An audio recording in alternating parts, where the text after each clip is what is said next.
नमस्कार दोस्तों, अगर आपको साउथ अफ्रीका और न्यूजीलैंड के बीच खेला गया चैंपियन ट्रॉफी 2025 का दूसरा और सांसें रोक देने वाला सबसे रोमांचक सेमीफाइनल मुकाबला पसंद आया हो तो इस वीडियो को आप एक लाइक जरूर करें। इस वीडियो का लाइक टारगेट 400 लाइक है, तो इस वीडियो को आप दिल से लाइक जरूर करें। दोस्तों, चैंपियन ट्रॉफी 2025 के दूसरे और एक और रोंगटे खड़े कर देने वाले सबसे रोमांचक सेमीफाइनल के महामुकाबले में फिर एक बार क्रिकेट इतिहास की दो सबसे बड़ी टीमें एक दूसरे से भिड़ी। इस बार तेम्बा बावूमा की साउथ अफ्रीका की टीम के सामने मिचेल सेंटनर की न्यूजीलैंड की टीम खड़ी थी। इस रोंगटे खड़े कर देने वाले महामुकाबले में न्यूजीलैंड के कप्तान मिचेल सेंटनर ने टॉस जीता और पहले बल्लेबाजी का फैसला लिया और साउथ अफ्रीका की टीम को पहले गेंदबाजी के लिए आमंत्रित किया। उसके बाद रनों की बारिश करने के इरादे से न्यूजीलैंड के दो दिग्गज ओपनर बल्लेबाज मैदान में उतरे। विल यंग और रचिन रविंद्र के कंधों पर इस महामुकाबले में अपनी टीम को एक विस्फोटक ओपनिंग शुरुआत दिलाने की बहुत ही बड़ी जिम्मेदारी थी और न्यूजीलैंड की इस खतरनाक ओपनिंग साझेदारी ने आते ही साउथ अफ्रीका की गेंदबाजी पर बड़े शॉट खेलना शुरू कर दिया। खास करके रचिन रविंद्र इस मुकाबले में लाजवाब बल्लेबाजी कर रहे थे। देखते ही देखते दोनों की यह ओपनिंग साझेदारी 48 रनों की हो चुकी थी, लेकिन तभी गेंदबाजी पर आए लुंगी एंगिडी ने सेट हो चुके विल यंग को एडन मार्क्रम के हाथों कैच आउट कर दिया। विल यंग 23 गेंद में 21 रन बनाकर आउट हो गए। न्यूजीलैंड की इस ओपनिंग साझेदारी के टूटने के बाद अब बल्लेबाजी के लिए न्यूजीलैंड के सबसे अनुभवी बल्लेबाज यानी केन विलियमसन मैदान में उतरे और फिर सेट हो चुके रचिन रविंद्र के साथ मिलकर केन विलियमसन ने फिर एक बार न्यूजीलैंड की पारी को संभाल लिया और फिर से एक और साझेदारी अपनी टीम के लिए बनाना शुरू कर दिया। दोनों ही खिलाड़ी इस मुकाबले में लाजवाब बल्लेबाजी कर रहे थे और साउथ अफ्रीका की गेंदबाजी को लगातार मुश्किल में डाल रहे थे। इसी बीच रचिन रविंद्र ने अपना इस मुकाबले का एक गजब का अर्धशतक भी पूरा कर लिया। रचिन रविंद्र और केन विलियमसन की इस साझेदारी ने विरोधी टीम के कप्तान तेम्बा बावूमा को परेशानी में डाल दिया था। रचिन रविंद्र और केन विलियमसन की यह साझेदारी अब लगातार साउथ अफ्रीका की टीम को मुश्किल में डाल रही थी और फिर इसी बीच दोनों की 100 रनों की साझेदारी भी पूरी हो गई। अब साउथ अफ्रीका की गेंदबाजी बहुत ही बड़ी मुसीबत में थी, क्योंकि रचिन रविंद्र और केन विलियमसन की यह साझेदारी न्यूजीलैंड की टीम को एक विशाल लक्ष्य की तरफ आगे बढ़ा रही थी। और फिर इसी बीच केन विलियमसन ने भी अपना इस मुकाबले का एक और महत्वपूर्ण अर्धशतक पूरा कर लिया। केन विलियमसन के इस तरह बेहतरीन फॉर्म में होने की वजह से साउथ अफ्रीका का हर एक गेंदबाज बैकफुट पर था और फिर इसी बीच दूसरे छोर पर गजब की बल्लेबाजी कर रहे रचिन रविंद्र ने भी पारी के 32वें ओवर में अपना ऐतिहासिक शतक पूरा कर लिया। अब केन विलियमसन ने भी अपने हाथ खोलना शुरू कर दिया था। रचिन रविंद्र और केन विलियमसन की यह साझेदारी साउथ अफ्रीका के हर एक गेंदबाज को अब दबाव में डालने लगी थी। दोनों की यह साझेदारी अब लगभग 164 रनों की हो चुकी थी, लेकिन तभी गेंदबाजी पर आए कागिसो रबाडा ने शतक वीर रचिन रविंद्र को हेनरी क्लासेन के हाथों कैच आउट कर दिया। रचिन रविंद्र 101 गेंदों में 108 रनों की एक लाजवाब पारी खेलकर आउट हो गए। कागिसो रबाडा ने न्यूजीलैंड की एक विशाल साझेदारी को तोड़कर अपनी टीम को इस मुकाबले में वापसी करने का बढ़िया मौका दिया था, लेकिन बल्लेबाजी के लिए आए डेरियल मिचेल के साथ मिलकर केन विलियमसन ने उसी रन गति से अपने टीम के स्कोर बोर्ड को आगे बढ़ाया और फिर तभी पारी के 40वें ओवर की पहली गेंद पर एक लाजवाब छक्का लगाते हुए केन विलियमसन ने भी अपना इस मुकाबले का एक और अद्भुत शतक पूरा कर लिया। अब फिर एक बार केन विलियमसन और डेरियल मिचेल के बीच भी एक साझेदारी बननी शुरू हो गई थी, लेकिन तभी शतक लगाने वाले केन विलियमसन एक बड़ा शॉट खेलने के चक्कर में वियान मुल्डर के एक गेंद पर लुंगी एंगिडी के हाथों कैच आउट हो गए। केन विलियमसन 94 गेंदों में 102 रनों की एक अद्भुत पारी खेलकर आउट हो गए। अब न्यूजीलैंड की टीम ने अपने दोनों ही सेट बल्लेबाजों को खो दिया था। अब बल्लेबाजी के लिए टॉम लैथम मैदान में उतरे थे, लेकिन टॉम लैथम को भी आते ही पारी के 42वें ओवर की पहली ही गेंद पर कागिसो रबाडा ने क्लीन बोल्ड कर दिया। टॉम लैथम 5 गेंद में 4 रन बनाकर आउट हो गए। अब कहीं ना कहीं साउथ अफ्रीका की टीम ने इस मुकाबले में वापसी करके दिखाई थी। 2 बड़े शतक लगने के बाद भी अब न्यूजीलैंड की बल्लेबाजी लगातार विकेट खो बैठी थी। अब मैदान पर ग्लेन फिलिप्स आए थे, लेकिन एक छोर पर सेट हो चुके डेरियल मिचेल अब अपने हाथ खोलते हुए दिख रहे थे, तो वही ग्लेन फिलिप्स भी अब साउथ अफ्रीका की गेंदबाजी पर बड़े शॉट खेलते हुए दिख रहे थे। अंत के ओवरों में डेरियल मिचेल और ग्लेन फिलिप्स ने गजब की बल्लेबाजी करते हुए एक शानदार साझेदारी अपनी टीम के लिए बनाई, लेकिन तभी गेंदबाजी पर आए लुंगी एंगिडी ने सेट हो चुके डेरियल मिचेल को कागिसो रबाडा के हाथों कैच आउट कर दिया। डेरियल मिचेल 37 गेंद में 49 रन बनाकर आउट हो गए। अब साउथ अफ्रीका ने न्यूजीलैंड की आधी बल्लेबाजी को खत्म कर दिया था। बल्लेबाजी के लिए अब माइकल ब्रेसवेल आए थे, लेकिन एक छोर पर सेट हो चुके ग्लेन फिलिप्स रुकने को तैयार नहीं थे और वह लगातार साउथ अफ्रीका की गेंदबाजी पर बड़े शॉट खेल रहे थे। तो वही माइकल ब्रेसवेल ने भी अंत में कुछ बड़े शॉट खेले, लेकिन आखिर में लुंगी एंगिडी ने माइकल ब्रेसवेल को रायन रिकेल्टन के हाथों कैच आउट कर दिया।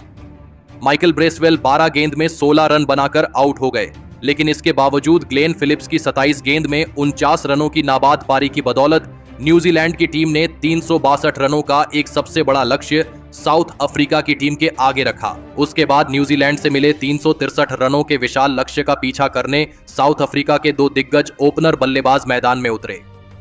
रायन रिकेल्टन और साउथ अफ्रीका के कप्तान तेम्बा बावुमा के कंधों पर इस महामुकाबले में अपनी टीम को एक शानदार ओपनिंग शुरुआत दिलाने की बहुत ही बड़ी जिम्मेदारी थी और मैदान में उतरते ही कप्तान तेम्बा बावुमा और रायन रिकेल्टन ने मिलकर न्यूजीलैंड की गेंदबाजी पर बड़े शॉट खेलने की पूरी कोशिश करी। लेकिन तभी पारी का 5वां ओवर डालने आए मैथ हेनरी ने रायन रिकेल्टन को माइकल ब्रेसवेल के हाथों कैच आउट कर दिया। रायन रिकेल्टन 12 गेंद में 17 रन बनाकर आउट हो गए।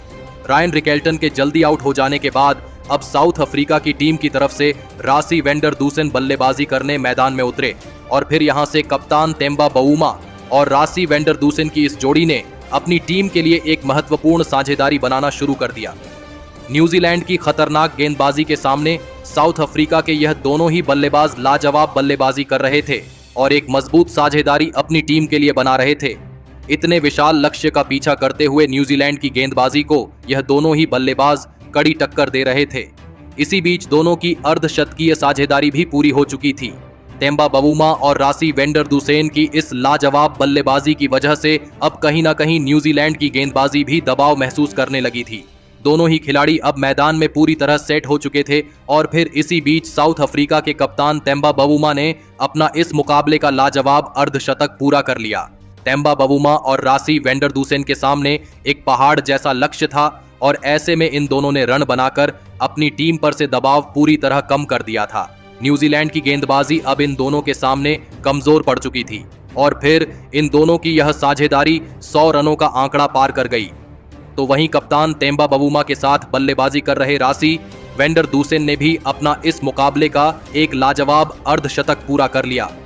दोनों ने मिलकर अब अपनी टीम को 125 रनों पर पहुंचा दिया था, लेकिन तभी गेंदबाजी पर आए न्यूजीलैंड के कप्तान मिचेल सेंटनर ने साउथ अफ्रीका के कप्तान तेम्बा बावुमा को केन विलियमसन के हाथों कैच आउट कर दिया। कप्तान तेम्बा बावुमा 71 गेंद में 56 रनों की एक महत्वपूर्ण पारी खेलकर आउट हो गए। मिचेल सेंटनर ने साउथ अफ्रीका की एक खतरनाक साझेदारी को तोड़कर फिर एक बार दबाव साउथ अफ्रीका की बल्लेबाजी पर डाल दिया था। अब मैदान पर एडन मार्क्रम आए थे और नए बल्लेबाज एडन मार्क्रम ने भी आते ही 2 चौके लगाकर अपना खाता खोला था, लेकिन तभी उनके साथ बल्लेबाजी कर रहे और पूरी तरह सेट हो चुके रासी वेंडर दूसेन को न्यूजीलैंड के कप्तान मिचेल सेंटनर ने क्लीन बोल्ड कर दिया। रासी वेंडर दूसेन 66 गेंदों में 69 रनों के एक लाजवाब पारी खेलकर आउट हो गए। न्यूजीलैंड के कप्तान मिचेल सेंटनर ने अकेले के दम पर साउथ अफ्रीका के 2 खतरनाक सेट हो चुके बल्लेबाजों को आउट करके अपनी टीम पर से दबाव पूरी तरह कम कर दिया था। अब बल्लेबाजी के लिए हेनरी क्लासेन मैदान में उतरे थे, लेकिन इस मुकाबले में हेनरी क्लासेन ज्यादा कुछ नहीं कर पाए और फिर एक बार गेंदबाजी पर आए न्यूजीलैंड के कप्तान मिचेल सेंटनर ने हेनरी क्लासेन को मैथ हेनरी के हाथों कैच आउट कर दिया। हेनरी क्लासेन 7 गेंद में बस 3 रन बनाकर आउट हो गए। अब साउथ अफ्रीका की बल्लेबाजी बहुत ही बड़ी मुसीबत में थी। साउथ अफ्रीका की टीम ने 3 लगातार बहुत ही बड़े विकेट एक के बाद एक खो दिए थे। अब बल्लेबाजी के लिए डेविड मिलर मैदान में उतरे थे और फिर एडन मार्क्रम और डेविड मिलर ने मिलकर फिर एक बार खतरनाक न्यूजीलैंड की गेंदबाजी के सामने एक और साझेदारी बनाने की पूरी कोशिश करी, लेकिन तभी गेंदबाजी पर लगाए गए रचिन रविंद्र ने सेट हो चुके एडन मार्क्रम को अपनी ही गेंद पर कैच आउट कर दिया। एडन मार्क्रम 29 गेंद में 31 रन बनाकर आउट हो गए। अब साउथ अफ्रीका के आधी बल्लेबाजी खत्म हो चुकी थी।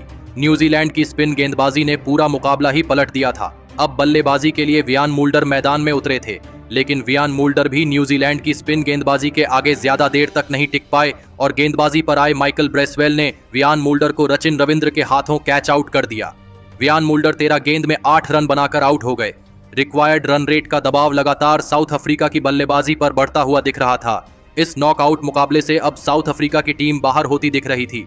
अब बल्लेबाजी के लिए मार्को यानसन मैदान में उतरे थे, लेकिन एक छोर पर साउथ अफ्रीका की आखिरी उम्मीद यानी डेविड मिलर अभी भी मैदान में मौजूद थे और वह अकेले ही रन बनाते जा रहे थे, लेकिन तभी उनके साथ बल्लेबाजी करने आए मार्को यानसन को ग्लेन फिलिप्स ने एलबीडब्ल्यू आउट कर दिया। मार्को यानसन इस मुकाबले में 7 गेंद में बस 3 ही रन बना पाए। अब साउथ अफ्रीका के 3 ही विकेट बचे हुए थे। बल्लेबाजी के लिए अब केशव महाराज मैदान में उतरे थे, लेकिन केशव महाराज को भी ग्लेन फिलिप्स ने टॉम लैथम के हाथों कैच आउट कर दिया। केशव महाराज 4 गेंद में बस 1 रन बनाकर आउट हो गए। कोई भी साउथ अफ्रीका का बल्लेबाज डेविड मिलर का साथ नहीं निभा पा रहा था। डेविड मिलर अकेले ही एक छोर पर रन बनाते जा रहे थे। अब बल्लेबाजी के लिए कागिसो रबाडा मैदान में उतरे थे, लेकिन अब डेविड मिलर ने जिम्मेदारी अकेले के कंधों पर ले ली थी और वह न्यूजीलैंड के गेंदबाजी पर बड़े शॉट खेल रहे थे। लेकिन तभी उनके साथ बल्लेबाजी कर रहे कागिसो रबाडा को मैथ हेनरी ने ग्लेन फिलिप्स के हाथों कैच आउट कर दिया। कागिसो रबाडा 22 गेंद में 16 रन बनाकर आउट हो गए। अब साउथ अफ्रीका के आखिरी विकेट के रूप में लुंगी एंगिडी मैदान में उतरे थे, तो वही इसी बीच सेट हो चुके डेविड मिलर ने एक शानदार चौका लगाते हुए अपना अर्धशतक तो पूरा कर लिया। लेकिन अब साउथ अफ्रीका का इस सेमीफाइनल मुकाबले में जीतना नामुमकिन हो चुका था। लेकिन ऐसे में भी डेविड मिलर लगातार न्यूजीलैंड की गेंदबाजी पर बड़े शॉट खेलते ही जा रहे थे। अंत में डेविड मिलर की यह तूफानी बल्लेबाजी देखकर हर एक खिलाड़ी हैरान था और फिर अंत में डेविड मिलर ने अपने धमाकेदार बल्लेबाजी के बलबूते पर इस मुकाबले में एक गजब का शतक भी लगाया। लेकिन इसके बावजूद न्यूजीलैंड की टीम ने इस रोमांचक मुकाबले में साउथ अफ्रीका की टीम को 50 रनों से मात देकर इस चैंपियन ट्रॉफी 2025 के फाइनल में प्रवेश कर लिया है, जहां पर अब न्यूजीलैंड की टीम भारतीय टीम से इस चैंपियन ट्रॉफी के लिए फाइनल मुकाबले में एक दूसरे से भिड़ेगी। लेकिन दोस्तों, इस महामुकाबले में न्यूजीलैंड के इस मुकाबले के असली हीरो साबित हुए केन विलियमसन, जिन्होंने अपने बल्लेबाजी से फिर एक बार सभी का दिल जीत लिया। केन विलियमसन ने इस महामुकाबले में केवल 94 गेंदों में 10 चौके और 2 छक्कों की बदौलत 102 रनों की एक अद्भुत पारी खेली और इसी के चलते न्यूजीलैंड यह मुकाबला जीत पाई। तो दोस्तों, आप केन विलियमसन की इस अद्भुत शतकीय पारी के लिए उन्हें 10 में से कितने अंक देना चाहेंगे? आप अपनी राय नीचे कमेंट में देना बिल्कुल भी ना भूलें। धन्यवाद।